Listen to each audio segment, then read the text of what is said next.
তবু তোর রেহাই নাই। তোরা ভালো নেতাকে খুন করেছিস। নেতা? হ্যাঁ নেতা। হাসালেন আজকালকার নেতারা নেতা, আজকাল নেতা বলে কেউ নেই, আর নেতা বলে কেউ থাকতে পারে না। থাকতে পারে না। কে আপনি?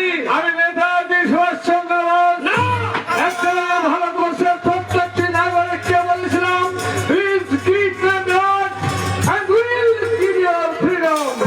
তোমরা আমাকে রক্ত দাও, আমি তোমাদের স্বাধীনতা দেব। আজ ভারতবর্ষের প্রত্যেকটি নাগরিক আমার কণ্ঠে কণ্ঠ দিয়ে বলবে, বন্দে মাতরম। না, কেউ বলবে না। কেন বলবে? কেন বলবে? আজকালকার নেতারা নেতা, যে নেতারা 100 দিনের কাজের টাকা মেরে খায় এরা নেতা,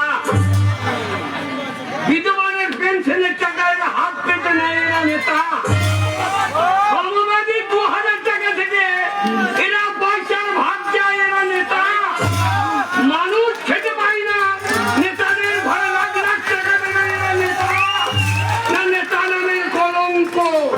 এবং শোনো হামাল, একটা নেতা কিন্তু 10টা নেতার বিচার হয় না।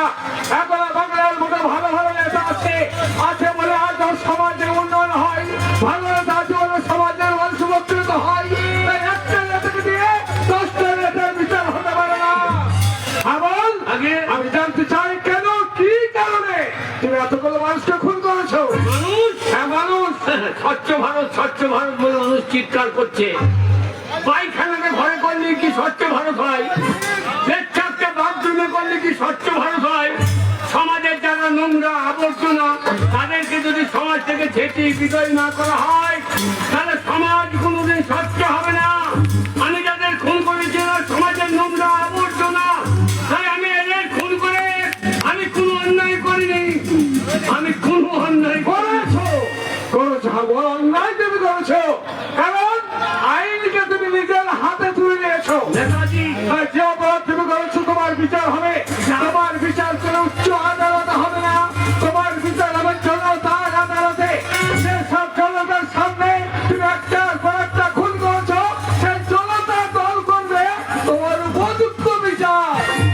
ভগমর জনগণ, আপনারাই বলুন, আপনাদের জমিতে যদি আগাছা হয় সেই আগাছা যদি আপনারা তুলে ফেলে না দেন তাহলে সমস্ত জমির ফসল ওই আগাছায় নষ্ট করে দেবে। তাই আমি যাদের খুন করেছি এরা সমাজের আগাছা, এদের খুন করে আমি যদি